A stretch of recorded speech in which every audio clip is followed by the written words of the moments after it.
Ito si Mini Ay, Rex. cute! Nako, I'm sure kung meron kayo mga anak na maliliit, matagal na nila pinapangarap na magkaroon ng pet rabbit. Ano ba ang iba't ibang klaseng pet rabbits ang pwedeng alagaan natin? Kasama natin ngayon si Vicente Chin Jr., isang pet enthusiast. Good morning, sir. Good morning sa inyo. Ano ba yung dalawang klaseng rabbits meron tayo dito? Dalawang klase, meron tayong Holland Lap at meron tayong Mini Rex. All, imported lahat, ano? Imported lahat, Wala tayong oo. sariling rabbit sa Pilipinas. Yes, hindi native sa atin ng rabbits. Alright. So, anong difference ng Holland Lop dun sa Mini Rex? Alin yung Holland Lop? Ang Holland Lap, ito yung bagsakan tenga. Kaya lap, parang lopsided. Yes. So, ito, yung isa, yung Mini Rex. Ito ang Mini Rex. Alright. Where did it get its name? Bakit Ang Mini Rex kasi ang buhok niya parang gamo sa kitkit na maikli. Oh, alright. Pero maraming iba't ibang klase ng rabbits eh, Yes, no? nasa 40 plus na breeds ng rabbits. Wow. Oo. Ano para sa inyo? Pwede ba itong alagaan ng bata? Pwedeng alaga ng bata pero Alright. may supervision ng magulang. Okay. So, anong, is it best to get a rabbit pag baby, as a pair? Anong maganda dyan? Ang mas maganda yung yung baby na kaya na kumain mag-isa. Alright. Ano yung mga kinakain usually ng rabbits? Rabbits kumakain ng mga rabbit pellets, Alright. konting grass at Okay. konting gulay. Ang emphasis, hindi pwedeng sobrang gulay dahil baka magkain. Okay. Ang tubig nila, basta regular na meron sila lagi. Yes, ang tubig kasi, once upon a time sa pet shop, di binibigyan ng tubig, baka raw magkain. Pero, ayaw lang nila linisin. Oo, pero Kawawa naman. dapat laging may tubig. Oo. What about grooming? Oo nga naman. Ang mga rabbit ba nagkakaroon ng lice? Or ano ba yung tawag doon? Yung ticks? Nagkakaroon Yes, ba ng kuto posible yan? silang mahawa sa mga ibang pets Animals. natin. Oo. Alright. So kung may pet dog kayo, iwasan nyo din ilapit masyado yung rabbit. Pwedeng mahawa ba yung same tick at same fleas? Hindi siya pwedeng isama sa aso kasi ito tinatawag na prey animal. Ang tingin ng aso dito, pagkain. Okay. So, hindi pwede sa aso. Alright, alright. Pero, ang grooming naman, itong ginagawa ko Okay. at least once a week. Alright. And then, ang rabbit, nagsha-shed ng twice a year. So, pag nagsha-shed, mas malimit ang grooming. Ano, kalbong-kalbo yun pag nagsished?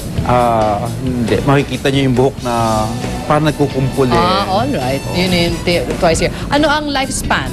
Lifespan ng rabbit, maabot ng mga 8 years. Alright.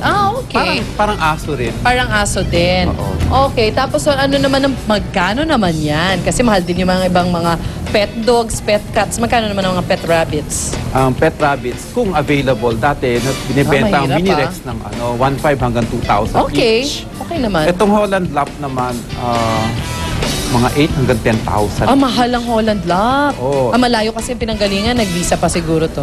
Na, so mas mahal yung Holland Lap. Okay. Well, thank you so much, Mr. Vicente Chin Jr. Thank you so much for bringing your rabbits here You're this welcome. morning. Alright, ayan mga kapuso, meron na kayong idea kung ano pwede pang alagaan na maliit lang, di ba, para dun sa inyong bahay. And of course, as long as lagi kayo nagre-research muna sa kahit anong pet na gusto ng inyong pamilya, yun ang pinakamahalaga. Aralin muna bago kayo bumili ng bagong pet. Magbabalik pa unang hirit.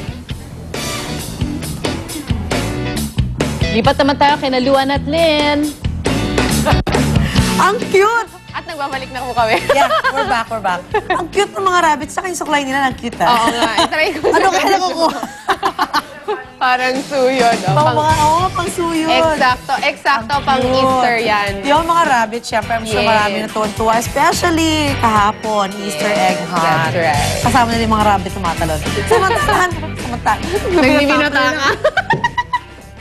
Okay, anyway, mga kapuso, handang-handa na ang cast ng pelikulang The Road para sa premiere nito sa Hollywood. Oh, yes. At bukod pa sa premiere, super excited din ang isa sa mga bida sa pelikula si Alden Richards dahil first time niya makakapunta sa US of A. Yes, sir. Oh, yes. Alden, yung chika mga sa amin yan. How are you, man?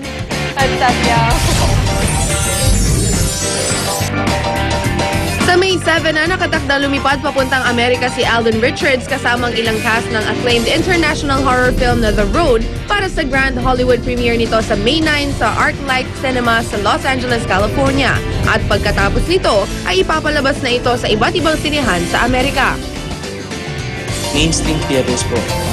Over 50 states sa United States, pati North America. At dahil grande ang magiging premiere night nito, balitang may ilang Hollywood celebrities daw ang in-invite para dumalo dito. tinatrabaho na po ng GMA Films na makapag-invite tayo ng mga Hollywood actors. Like, ang naririnig ko lang po is, one is Vanessa Hudgens, Apple Diab, tas maybe Kobe Bryant. At dahil first time ni Alden sa Amerika, sasamantalahin na rin daw ng young actor ang pamamasyal doon. Hopefully po makanood kami ng Ellen DeGeneres show live. Then punta po kami sa Knott's Berry Farm, parang theme park for kids na parang Disneyland pero mas pang matanda. Lynching Pascual would like to thank For Me, Antonio's Hairdressing, Revlon Cosmetics, The Skin Specialist by Dr. Jean Marquez, Golden